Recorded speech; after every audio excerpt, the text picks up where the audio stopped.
ऐतिहासिक कार्यमा साथ दिनुको लागि र यो मुलुक रहे मात्रै हामी रहन्छौँ, मुलुक बचे मात्रै हामी बच्छौँ, भ्रष्टाचारको अन्त्य भए मात्रै सुशासन हुन सक्दछ, निर्वाचन प्रणालीमा सुधार भए मात्रै निर्वाचनका माध्यमद्वारा सत्तामा गएर सुधारका कामहरू गर्न सकिन्छ।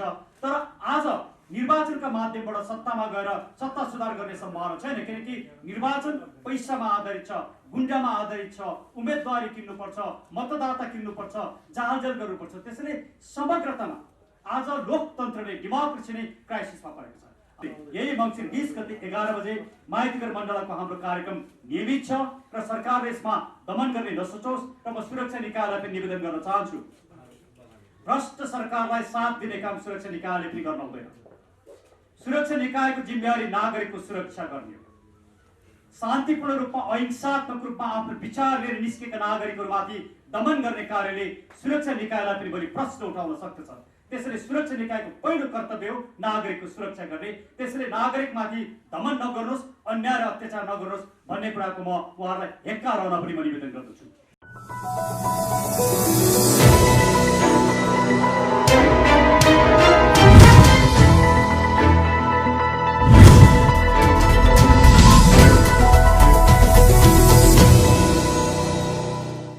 आजको हाम्रो प्रेस मिटको मुख्य 2-3वटा उद्देश्य छन्।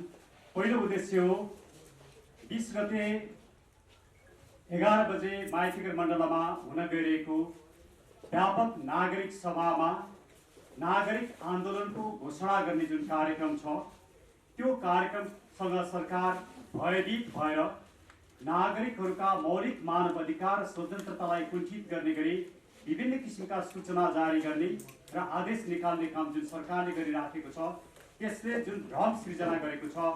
20 गते मङ्सिर 20 गते 11 बजे माइतीघर मण्डलमा कार्यक्रम हुने हो कि होइन भन्ने जुन भ्रम सृजना गरेको छ, त्यो भ्रम चिर्नु नै आजको प्रेस मिटको पहिलो उद्देश्य हो। त्यसैले हामी के भन्न चाहन्छौँ भने मङ्सिर 20 गते 11 बजे माइतीघर मण्डलमा तय गरिएको व्यापक विशाल नागरिक सभा हुनेछ। त्यो स्थगित भएको छैन, स्थगित हुँदैन। जस्तासुकै बाधा विरोध र अवरोधका बावजुद पनि त्यो नागरिक सभा हुनेछ र त्यो नागरिक सभाले नागरिक आन्दोलनको घोषणा गर्नेछ र यदि सरकारले कुनै पनि किसिमले त्यसलाई बाधा विरोध अवरोध गर्ने सृजना गर्यो भने सायद तत्कालै नागरिक आन्दोलन सुरु पनि हुन सक्दछ र सरकारलाई हामी सचेत पनि गराउन चाहन्छौँ। त्यसैले यो शान्तिपूर्ण रूपमा हुन गइरहेको नागरिक सभालाई, त्यो सभामा उपस्थित हुन चाहने सम्पूर्ण नेपाली नागरिकहरूलाई उपस्थितिको लागि हामी हार्दिक रूपमा अनुरोध गर्दछौँ। आज मुलुक सङ्कटमा छ। आजको मुलुकका 3टा प्रमुख सङ्कटहरू हुन्। पहिलो सङ्कट, भ्रष्टाचारले मुलुकलाई समाप्त पार्यो। एउटा 170 रुपियाँमा पाइने साबुनको 3780 रुपियाँको बिल बनाएर भ्रष्टाचार गरिएको छ। 48 लाखमा पाइने नयाँ गाडीको मर्मत खर्च 58 लाख देखाएर भ्रष्टाचार गरिएको छ।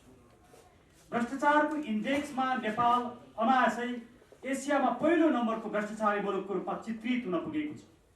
यी तथ्यहरू आफैमा पर्याप्त छन् भ्रष्टाचारले मुलुकलाई समाप्त पारेको छ। भ्रष्टाचारको अन्त्य गर्ने एउटै मात्रै आधार हो, एउटै मात्रै विकल्प हो, नागरिक आयोग। माइतीघर मण्डलमा हुन गइरहेको कार्यक्रमले नागरिक आयोगको आवश्यकतालाई बोध गर्नेछ र त्यसको घोषणा गर्नेछ र माग हुनेछ कि अब नागरिक आयोग गठन गरेर भ्रष्टाचारको अन्त्य गर्ने। त्यसैले माइतीघर मण्डलको कार्यक्रमको एउटा प्रमुख एजेन्डा हो नागरिक आयोग।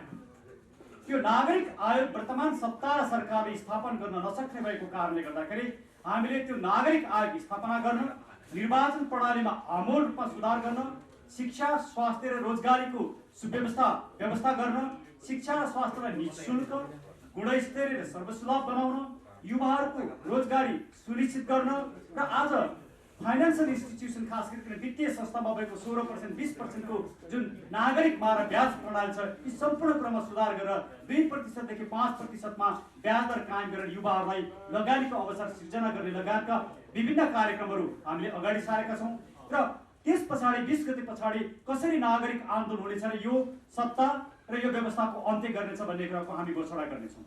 त्यसैले यो आज यो सत्ता र सरकार भ्रष्टाचारी भइसकेको, राष्ट्र विरोधी नागरिक विरोधी भइसकेको र राजनीतिलाई व्यापार बनाएको कारणले अब यो सत्ता र सरकारको परिवर्तन गर्नुको विकल्प हामी नागरिकहरूसँग नभएको हुँदा मुलुकलाई बचाउने यस ऐतिहासिक महायज्ञमा ऐतिहासिक कार्यमा साथ दिनुको लागि र यो मुलुक रहे मात्रै हामी रहन्छौँ, मुलुक बचे मात्रै हामी बच्छौँ, भ्रष्टाचारको अन्त्य भए मात्रै सुशासन हुन सक्दछ, निर्वाचन प्रणालीमा सुधार भए मात्रै निर्वाचनका माध्यमद्वारा सत्तामा गएर सुधारका कामहरू गर्न सकिन्छ।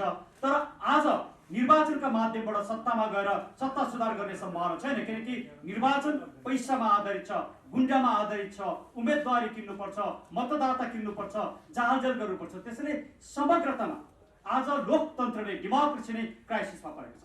हामी लोकतन्त्रलाई नागरिक तन्त्र भन्ने गर्छौँ, नागरिक तन्त्र आज क्राइसिसमा सङ्कटमा परेको छ। त्यसैले यो अभियानको मुख्य उद्देश्य, यो आन्दोलनको मुख्य उद्देश्य मुलुकमा लोकतन्त्रलाई संस्थागत गर्नु हाम्रो प्रमुख उद्देश्य हो। हाम्रो दोस्रो उद्देश्य हो राष्ट्रियता बचाउने। राष्ट्रियता विभिन्न किसिमले सङ्कटमा छ, मभन्दा पछाडि बोल्नुहुने वक्ताहरूले प्रश्न पार्नुहुन्छ। दोस्रो उद्देश्य राष्ट्रियता बचाउनु। राष्ट्रियता बचाउनको लागि यसका थुप्रै पक्षहरू छन्। हाम्रो धर्म, संस्कृति, परम्परा, सभ्यताको संरक्षण गर्ने र साथसाथै यो मुलुक बनाउने शक्तिहरू कसैलाई पनि निषेध गरेर राष्ट्रियता जोगिन सक्दैन। त्यसैले लोकतन्त्र सहितको राज संस्था अर्थात् नागरिक तन्त्र सहितको राज संस्था अबको मुलुकको पोलिटिकल बटम लाइन, यो बटम लाइनभित्र बसेर हामीले नागरिकहरूको सार्वभौम सत्तालाई स्वीकार गर्ने र डेमोक्रेसी र मोनर्की सँगसँगै जान सक्छन्। जुन कुरा दुनियाँका विभिन्न देशहरूले डेमोक्रेसीको जननी, लोकतन्त्रको जननी या नागरिक तन्त्रको जननी संयुक्त अधिराज्यले प्रश्न पारेको छ कि डेमोक्रेसी र मोनर्की सँगसँगै जान सक्छन्। डेमोक्रेसी र रिपब्लिक एउटै कुरा होइन, गणतन्त्र र डेमोक्रेसी एउटै कुरा होइन। गणतन्त्र नहुँदाखेरि पनि डेमोक्रेसी हुन्छ, गणतन्त्र हुँदाखेरि पनि डेमोक्रेसी नहुन सक्छ। गणतन्त्र हुँदा डेमोक्रेसी छैन, नर्थ कोरियाको इक्जाम्पल। त्यसैले हामी लोकतन्त्रलाई रक्षा गर्न, राष्ट्रियताको रक्षा गर्नको लागि र राजनीतिलाई सेवा बनाउन र व्यापारीकरण गर्न नदिनका लागि यो आन्दोलनको हामीले सुरुवात गर्दैछौँ र त्यसमा सम्पूर्ण नेपाली नागरिकहरूले निडर भएर आत्मविश्वासका साथ मुलुकलाई माया गरेर मुलुकको बाटो हातमा लिएर अब मुलुक बचाउने यो महायज्ञमा सहभागी हुन र हामीलाई साथ दिनको लागि अनुरोध गर्दछौँ। र मङ्सिर 20 गते, यही मङ्सिर 20 गते 11 बजे माइतीघर मण्डलको हाम्रो कार्यक्रम नियमित छ र सरकारले यसमा दमन गर्ने नसोचोस् र म सुरक्षा निकायलाई पनि निवेदन गर्न चाहन्छु। भ्रष्ट सरकारलाई साथ दिने काम सुरक्षा निकायले पनि गर्न हुँदैन। सुरक्षा निकायको जिम्मेवारी नागरिकको सुरक्षा गर्ने हो। शान्तिपूर्ण रूपमा अहिंसात्मक रूपमा आफ्नो विचार लिएर निस्केका नागरिकहरूमाथि दमन गर्ने कार्यले सुरक्षा निकायलाई पनि बढी प्रश्न उठाउन सक्दछ। त्यसैले सुरक्षा निकायको पहिलो कर्तव्य हो नागरिकको सुरक्षा गर्ने। त्यसैले नागरिकमाथि दमन नगर्नुहोस्, अन्याय र अत्याचार नगर्नुहोस् भन्ने कुराको म उहाँहरूलाई हेक्का रहन पनि म निवेदन गर्दछु। र यही संविधानको धारा 47 अन्तर्गत मुलुक बचाउने दायित्व नागरिकसँग भएकोले त्यो दायित्व लिएर अब नागरिकहरू देशव्यापी रूपमा सडकमा निस्केका छन् र यही मङ्सिर 20 गते पनि मुलुकका विभिन्न 10-11 ठाउँमा एकै समयमा कार्यक्रम भइरहेको छ र ती सम्पूर्ण कार्यक्रममा साथ दिनको लागि पनि म सम्पूर्ण नागरिकहरूलाई हार्दिक अनुरोध गर्दछु र मिडियाका साथीहरूलाई पनि मङ्सिर 20 गते 11 बजे माइतीघर मण्डलमा आयोजन हुनको लागि म अनुरोध गर्दछु। धन्यवाद।